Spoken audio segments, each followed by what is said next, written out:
ہمیں کہا گیا کہ تم غلام ہو، تمہاری آواز کی وقت نہیں ہے، تمہاری رائے کی وقت نہیں ہے۔ اور دیکھیں، جمہوریت کوئی صرف ایک آسائش نہیں ہے۔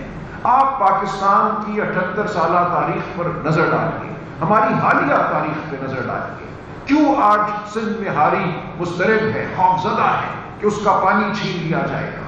اس کی وجہ یہی ہے کہ پاکستان میں جمہوریت نہیں ہے، ایک ڈھونگ ہے۔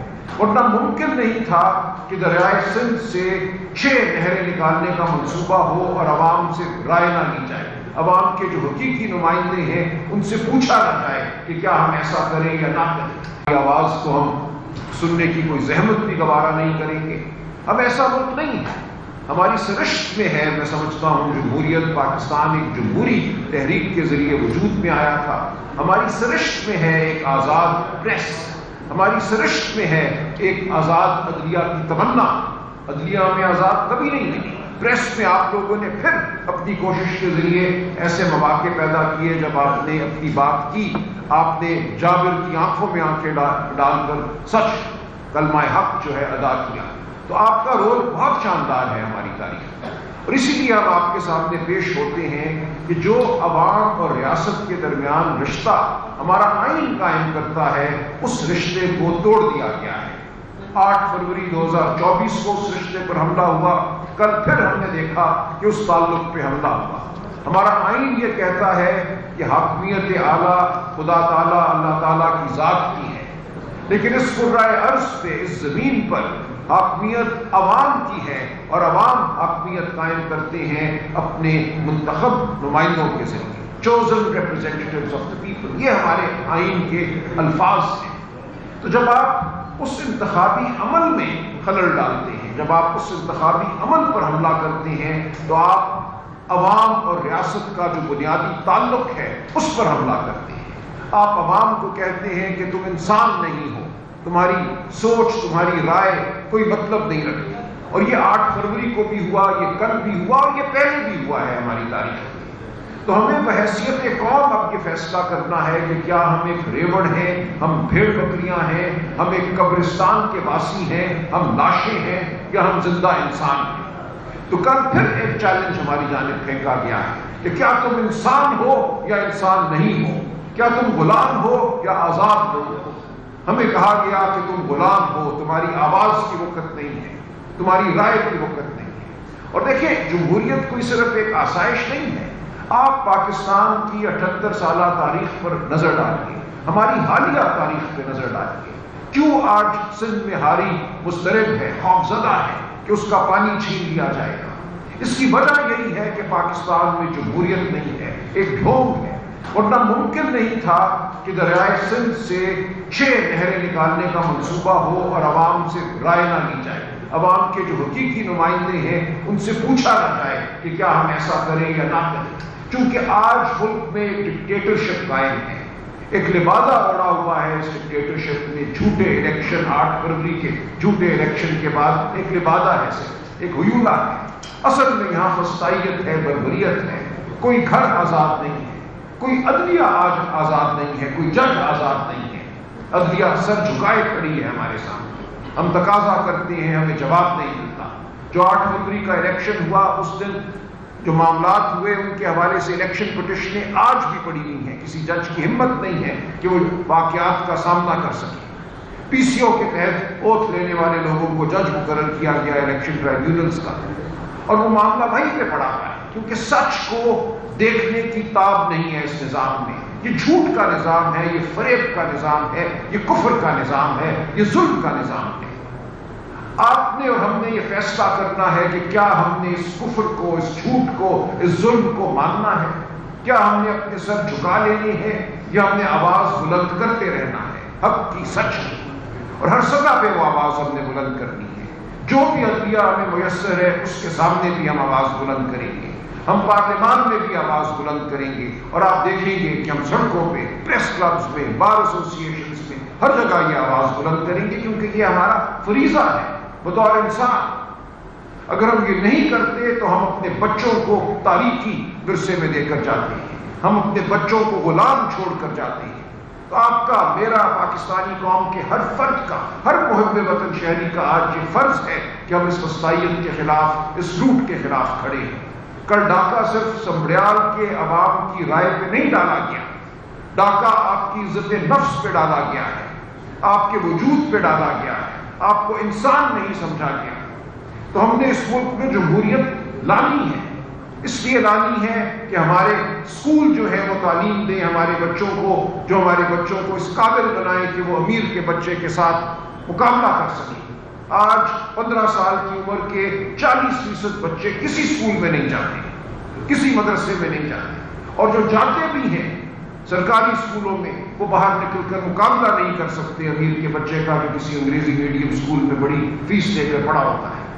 آج آپ کو ہسپتالوں میں وہ صحت نہیں ملتی جس کا آپ کو حق ہے۔ آج پاکستان کے پھر کوئی 15 سال کی عمر اگر لیں تو 40% بچے جسمانی طور پہ سٹنٹڈ ہیں، یعنی کہ ان کی جسمانی نشو و نما ان کی عمر کے حساب سے کم ہے، ان کے ذہن سکڑے ہوئے ہیں۔ تو آپ کی قوم کو مفلوج کیا گیا، ہماری قوم کو مفلوج کیا گیا، ہماری قوم کو علم سے دور رکھا گیا تاکہ آواز نہ اٹھ سکے۔ اور یہ صرف اس لیے ہوا کہ 78 سال سے اس ملک میں جمہوریت نہیں ہے۔ جمہوریت کے تھوڑے تھوڑے وقفے آئے جب انسانیت نے سانس لیا، لیکن ان وقفوں کو سلب کیا گیا وسطائیت کے ذریعے، جبر کے ذریعے۔ تو ہمارے سامنے جو معاملہ ہے، جو مارکا ہے، وہ ہمارے وجود کا مارکا ہے، ہمارے بچوں کے وجود کا مارکا ہے۔ اس لیے آپ کے سامنے حاضر ہوئی ہے۔ یہ جنگ ہم نے لڑنی ہے، یہ جنگ ہم نے جیتنی ہے۔ ہمارے سامنے چاہے کوئی بھی ہو، کچھ بھی جبر ہو، کوئی بھی اپنے آپ کو کچھ بھی کہے، ہم محب وطن ہیں، ہم پاکستان کے رکھوالے ہیں۔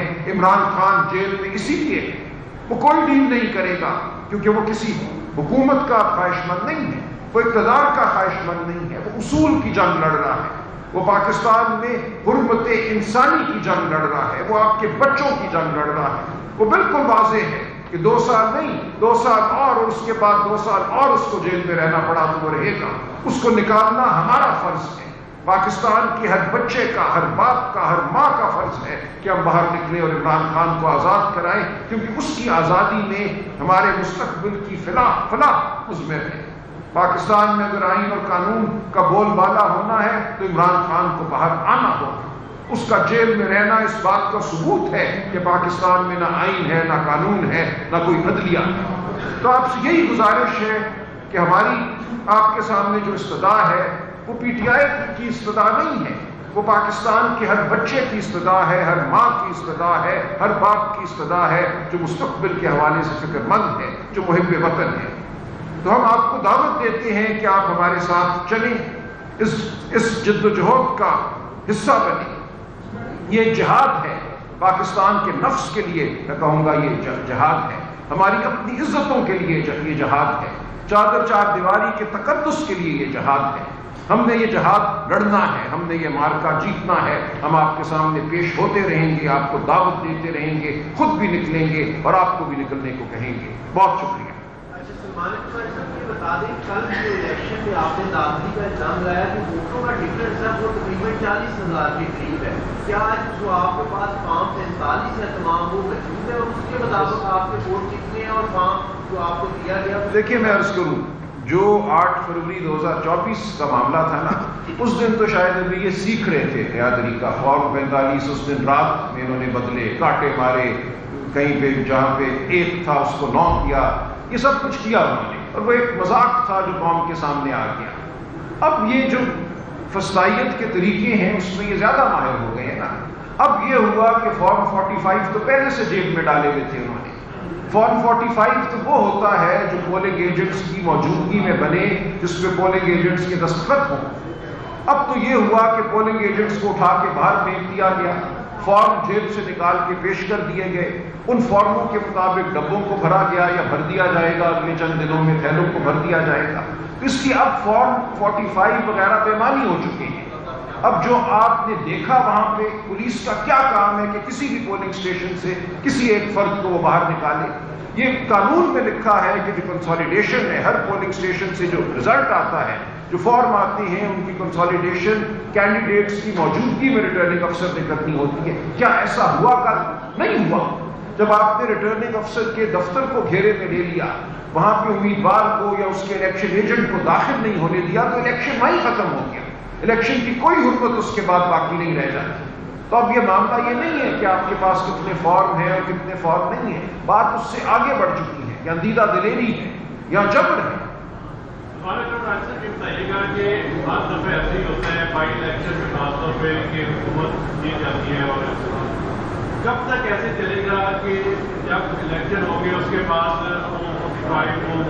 کی جنگ چلتی رہے گی اور میں نہ مانوں گا وہ نہ مانے گا؟ دیکھیں میں عرض کروں، یہ کہنا نا میں نہ مانوں یہ ایک مذاق ہے، تاکہ جو کچھ دھاندلی ہوئی ہو آپ کے، یہ تو ہمیشہ ہوتا ہے، لوگ تو ہمیشہ کہتے ہیں کہ دھاندلی ہوئی، دھاندلی ہمیشہ ہوتی ہے۔ دیکھیں آپ کسی ملک میں چلے جائیں، آپ بھارت میں چلے جائیں، الیکشن والے دن وہاں پولنگ اسٹیشن پہ جنگ کا سما نہیں ہوتا، لوگ آتے ہیں، خاندان آتے ہیں، مائیں آتی ہیں، بچیاں آتی ہیں، آرام سے آتی ہیں، کھلے ماحول میں ووٹ ڈالتی ہیں اور اپنے اپنے گھروں کو چلے جاتی ہیں۔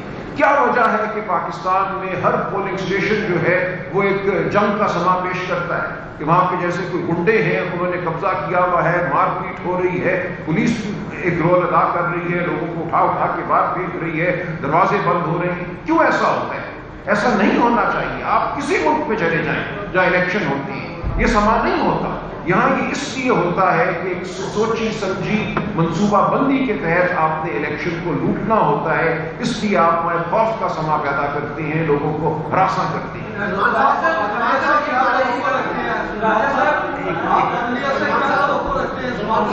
یہ ہے کہ آپ نے 8 فروری کے انتخابات کے حوالے سے اس موجودہ پولیٹیکل حکومت پر کریڈیبلٹی کا سوال اٹھایا ہے۔ جب اس کی کریڈیبلٹی متاثر ہو گئی ہے، اب جو وفد ہمارے جا رہے ہیں پہلگام کے سلسلے میں سیاسی وفد، کیا وہ متاثر نہیں ہوں گے کہ عوام کی آواز اس طرح سنی جائے گی کہ جب جس بندے کی کریڈیبلٹی نہیں ہے اپنے ملک میں، تو کیا وہ وہاں پر لوگوں کو باور کرا سکے گا اپنا موقف سے طریقے سے؟ دیکھیں آپ کے سوال میں خود ہی جواب موجود ہے، ظاہر ہے یہی بات ہے۔ دیکھیں جب کسی حکومت کی ساکھ نہ ہو، اس پہ اعتبار ملک کے اندر نہیں ملک کے باہر بھی نہیں ہے، جانتے ہیں، ساری دنیا جانتی ہے، یہاں پہ مبصر موجود تھے، یورپین یونین کی رپورٹ جو ہے اس کو بند کر دیا گیا ہے، سیل کر دیا گیا ہے۔ آپ کہیے اس حکومت سے یورپین یونین کی صرف رپورٹ جو انہوں نے 8 فروری کے الیکشن پہ مرتب کی ہے وہ منظر عام پہ لے آئی، کیوں نہیں لاتے؟ اس دن یہاں یورپین یونین والے آئے تھے، سب سے مفصل رپورٹ انہوں نے لکھی، وہ ہر کینڈیڈیٹ کے حلقوں میں گئے، بیشتر حلقوں میں گئے، ہر پارٹی سے ملے، وہ رپورٹ موجود ہے، اور تمام بیرونی طاقتیں ممالک جانتے ہیں اس دن کیا تھا۔ آپ عدلیہ سے کیا کوئی توقع نہیں رکھتے، کوئی توقع نہیں رکھتا۔ دیکھیں 26ویں آئینی ترمیم کا مقصد ہی یہ تھا کہ عدلیہ سے توقع ختم ہو جائے۔ 26ویں آئینی ترمیم کا مقصد تھا عدلیہ کو مغلوب کرنا، وہ کر لیا گیا ہے۔ ہم پیش ہوتے ہیں کیونکہ ہم نے پیش ہونا ہے، یہ ہمارا فرض ہے، ہم میدان کھلا نہیں چھوڑیں گے، لیکن ہم کسی امید کے بغیر پیش ہوتے ہیں۔ ڈاکٹر صاحب یہ بتائیے گا کہ میڈیا نے تحریک کا اعلان کیا ہوا ہے، وہ تحریک آپ لوگ کب چلا رہے ہیں؟ دیکھیے اپوزیشن پارٹیوں کو بھی ساتھ ملا رہے ہیں، اور دوسرا یہ جو امریکی وفد آیا ہوا ہے، کیا پی ٹی آئی کی کوئی رہنماؤں کی قیادت کی ان سے ملاقات ہوئی ہے؟ دیکھیں آخری جو سوال ہے میرے علم میں نہیں ہے، میرا نہیں خیال کہ ہماری قیادت کی کسی امریکی وفد سے ملاقات ہوئی ہے۔ ہمارا اب معاملہ، ہمارا تعلق پاکستان کی عوام سے ہے، ہماری ملاقات پاکستان کے عوام سے ہے، اور دیکھیے تحریک شروع ہے، ہم آپ کے سامنے موجود ہیں، ہم ہر روز آئیں گے۔ تحریک بہت سی سطحوں پہ چلتی ہے، تحریک فکری سطح پہ چلتی ہے، تحریک سڑکوں پہ بھی چلتی ہے۔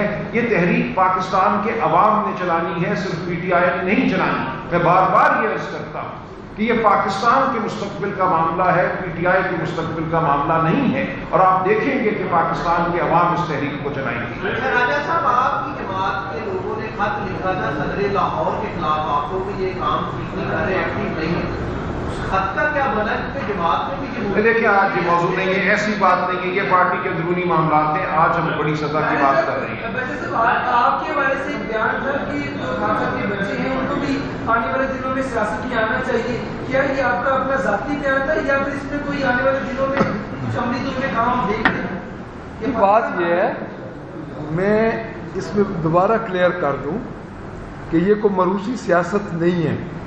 اگر کوئی بچہ اس قابل ہے، ایبلٹی ہے، اور خان صاحب کے بچوں کا آپ انٹرویو دیکھیں تو تقریباً 5 کروڑ تک وہ ویور پہنچ چکے ہیں، اور اگر آپ ان میں میچورٹی دیکھیں، اگر سیاست میں وہ آنا چاہتے ہیں تو کوئی اس وجہ سے پابندی نہیں ہے کہ عمران خان کے بیٹے ہیں، ڈیفینیٹلی وہ پوری دنیا میں جائیں گے، پاکستان آئیں گے، ان کے والد صاحب ادھر پابند سلاسل ہیں اور ان کے والد صاحب ادھر ناجائز بیس لیس مقدمات میں ہیں، ایک مقدمہ فسطائیت کی گورنمنٹ کا وہ سامنا کر رہے ہیں اور آپ لوگوں کے لیے وہ جیل کے اندر ہیں، ہماری اگلی نسلوں کے لیے وہ جیل کے اندر ہیں۔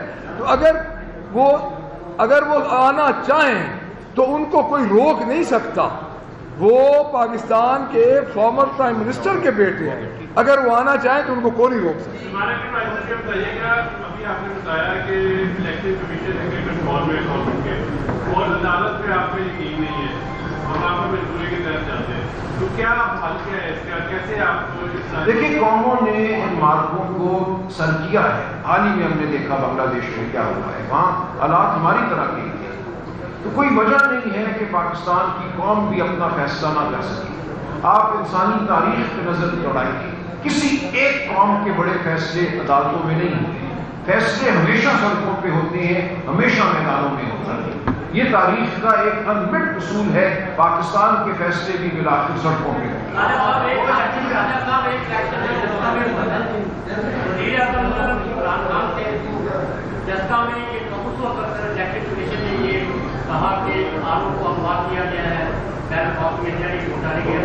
دیکھیے میں نے عرض کیا پاکستان میں الیکشنوں کی تاریخ کا ابلاغ نہیں ہے۔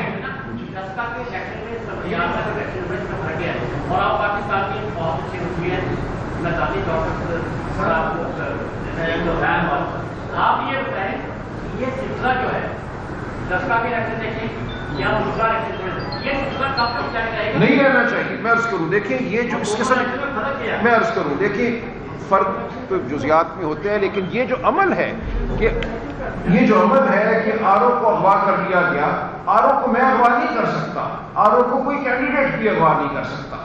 آپ سوچئے کہ کس کے پاس طاقت ہے کہ آر او اغوا ہو جائے، کہ آئیں جتھے آئیں گے، کوئی گنڈوں کے جتھے نہیں آتے، یہ اہلکار آتے ہیں جو اس قسم کی کارروائی کرتے ہیں۔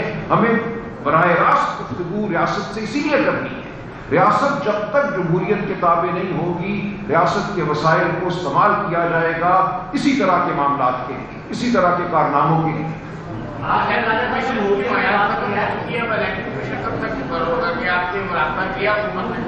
جی وہ پروسیس تو جنوری میں ہو جانا چاہیے تھا، 5-6 مہینے تاخیر ہو چکی ہے۔ ہمارے متعدد خط ہیں، عمر ایوب خان صاحب نے بطور leader of the opposition speaker کو لکھے ہیں، اب کچھ ہلچل بظاہر ہوئی ہے۔ ہم امید کرتے ہیں کہ نیا چیف الیکشن کمشنر اور جو ریٹائر ہو رہے ہیں ممبران، ان کی جگہ ممبران اگلے چند ہفتوں میں مقرر کر دیے جائیں گے، لیکن اس عمل سے بھی کوئی بہت امید نہیں ہے۔ 26ویں آئینی ترمیم کے بعد یہ عمل بھی اب حکومت کے اختیار میں ہے۔ ایک پارلیمانی کمیٹی بنے گی، اس میں 6 ممبر حکومت کے ہوں گے، 6 اپوزیشن کے ہوں گے۔ اپوزیشن میں وہ ایک قسم کی دوست اپوزیشن بھی شامل ہے جو حکومت کے ساتھ چلتی ہے، تو بالآخر حکومت ہی مقرر کرے گی۔ لیکن ہم سمجھتے ہیں کہ جو دور ہم نے دیکھا ہے، جو سیاہ دور ہم نے دیکھا ہے، آنے والا دور شاید اس سے کم سیاہ ہو۔ ہم اس امید میں تو ضرور جیتے ہیں، ہمیں کوئی اعتبار نہیں ہے کہ آنے والا بالکل انصاف پسند ہوگا، ٹھیک الیکشن کرائے گا۔ ہم امید کرتے ہیں کہ ایسا ہو، لیکن ہمیں کوئی اس کی کوئی ضمانت نہیں ہے۔ جی